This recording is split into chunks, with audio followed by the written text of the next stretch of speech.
ఈ అనాలిసిస్ మరియు weekly round up ను మీకు అందిస్తున్న వారు కోల్డ్వెల్ బ్యాంకర్స్ సూత్ర ప్రాపర్టీ హైదరాబాద్.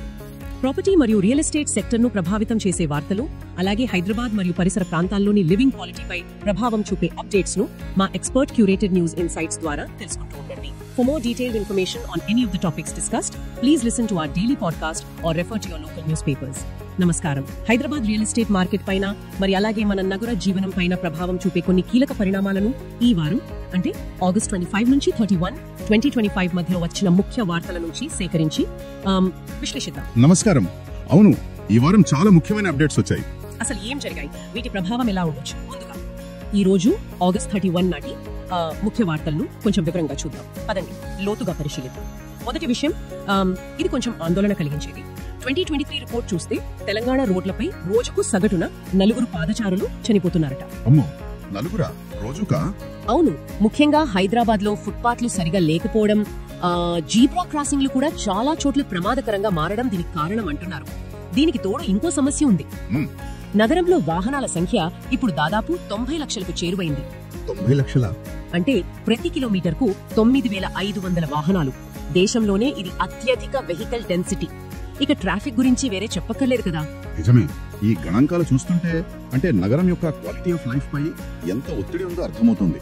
ఇన్ఫ్రాస్ట్రక్చర్ అభివృద్ధి అనేది వాహనాల పెరుగుదలకు అస్సలు సరిపోవట్లేదు. స్పష్టంగా కనిపిస్తోంది అది. అవును, ఇది ఖచ్చితంగా భవిష్యత్తు పెట్టుబడుల మీద ప్రజలు ఎక్కడ ఉండాలా వద్దా అని నిర్ణయించుకోవడం మీద కూడా ప్రభావం చూపుతుంది.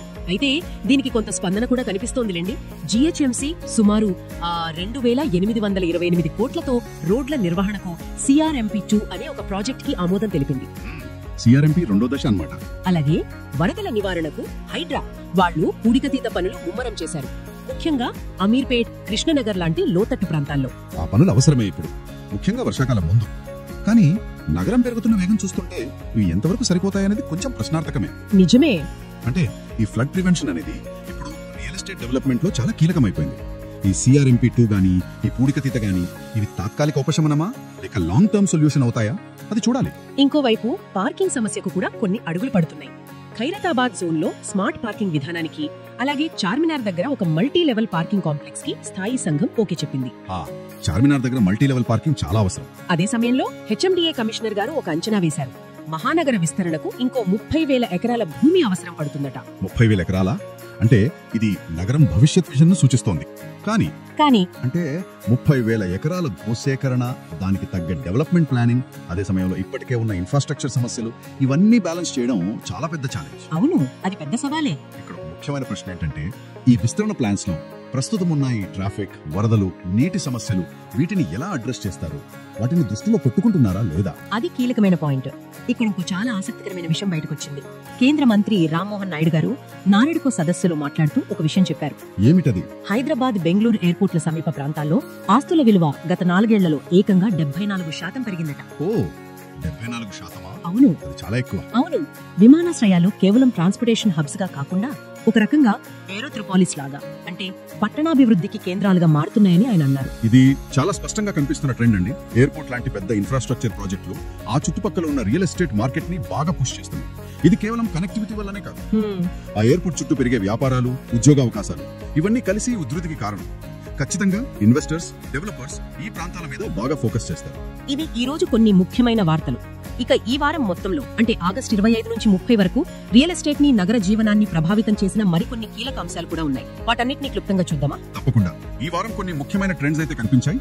ఒకటి, మనం రెరా గురించి మాట్లాడుకోవాలి. అవును, రెరా యాక్టివిటీ పెరిగినట్టుంది. అవును, నిబంధనలు పాటించలేదని కొన్ని ప్రాజెక్టులని ఆపేయడం, జై వాసవిస్ బ్లిస్ హైట్స్, కొన్ని సంస్థలని డిఫాల్టర్ గా ప్రకటించడం, షాన్స్టోన్ ఇన్ఫ్రా, ముకిలలో ఒక లేఅవుట్ కి 38 లక్షల జరిమానా విధించడం, వెస్టర్న్ గ్రీన్స్, ఇలాంటివి జరిగాయి. దేశవ్యాప్తంగా కూడా రెరా 1,00,000 కేసులు పరిష్కరించిందని వార్త. అంటే రెగ్యులేటరీ ఓవర్ సైట్ పెరుగుతుంది.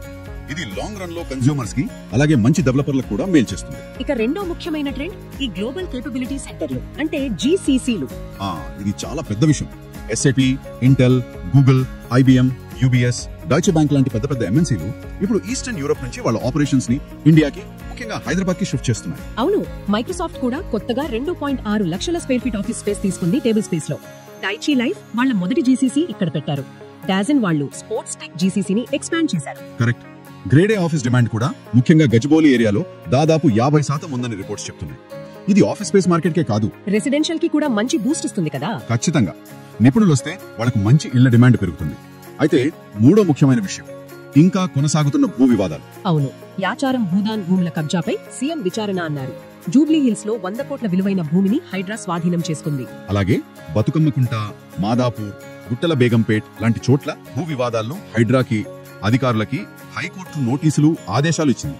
నిషేధిత భూముల జాబితా ఇవ్వమని కూడా ఆదేశించింది. అయితే ఒక మంచి విషయం ఏంటంటే సాదా బైనామాల క్రమబద్ధీకరణకు హైకోర్టు గ్రీన్ సిగ్నల్ ఇచ్చింది. ఇది దాదాపు 9 లక్షల మందికి ఉపయోగపడుతుందని అంచనా. అవును, అది చాలా మందికి ఊరననిచ్చే అంశం. భూ యాజమాన్య హక్కుల్లో కొంత స్పష్టత వస్తుంది. అలాగే ఇన్ఫ్రాస్ట్రక్చర్ వైపు చూస్తే హ్యామ్ రోడ్లకు కొత్త భూసేకరణ అవసరం లేదని మంత్రి చెప్పారు. మూసీ అభివృద్ధికి 100 ఏళ్ల ప్రణాళిక అంటున్నారు. ఓఆర్ఆర్ చుట్టూ సోలార్ పవర్ ఉత్పత్తికి ఆలోచిస్తున్నారు. డేటా సెంటర్ల కోసం విద్యుత్ ఇన్ఫ్రాస్ట్రక్చర్ ని ఆధునీకరించడానికి 4,000 కోట్లు కేటాయిస్తున్నారు. మరోవైపు రిజిస్ట్రేషన్ ఆఫీసుల్లో అవినీతిపై కథనాలు వచ్చాయి. సాహితీ ఇన్ఫ్రాటెక్ కేసులో అరెస్టు జరిగింది. నమితా హోమ్స్ అక్రమ నిర్మాణాలపై హైకోర్టు స్టే ఇచ్చింది. అంటే మంచి చెడు రెండూ జరుగుతున్నాయి. మొత్తం మీద చూస్తే రేరా లాంటి రెగ్యులేషన్స్ పెరుగుతున్నాయి. హైదరాబాద్ గ్లోబల్ హబ్ గా మారుతోంది. కానీ భూ వివాదాలు, కొన్ని పరిపాలనా సమస్యలు అభివృద్ధికి ఇంకా అడ్డంకులుగానే ఉన్నాయి. ప్రభుత్వం సాదా బైనామాల లాంటి పాలసీ నిర్ణయాలతో కొన్ని సమస్యలు పరిష్కరించే ప్రయత్నమైతే చేస్తోంది. అంటే మొత్తం మీద చూస్తే పరిస్థితి ఏంటి? హైదరాబాద్ చాలా వేగంగా అభివృద్ధి చెందుతోంది. విమానాశ్రయం చుట్టుపక్కల ప్రాంతాలు, జీసీసీల రాకతో కొత్త అవకాశాలు వస్తున్నాయి. ఇది పాజిటివ్ సైడ్. అవును, కానీ అదే సమయంలో ఈ పాదచారుల భద్రత, భరించలేని ట్రాఫిక్, వరద ముంపు లాంటి తీవ్రమైన ఇన్ఫ్రాస్ట్రక్చర్ సవాళ్లు మన ముందున్నాయి. భూ వివాదాలు, రెగ్యులేటరీ చర్యలు కూడా మార్కెట్ను ప్రభావితం చేస్తూనే ఉన్నాయి. ఒక చివరి ఆలోచన, ఇప్పుడు నగరం 30,000 ఎకరాల విస్తరణకు సిద్ధమవుతోందంటున్నారు కదా. మరి ఎంత విస్తరిస్తున్నప్పుడు పెరుగుతున్న జనాభాకి, వాహనాల రద్దీకి తగ్గట్టుగా మౌలిక సదుపాయాలు, జీవన ప్రమాణాలు ఎలా మెరుగుపడతాయి?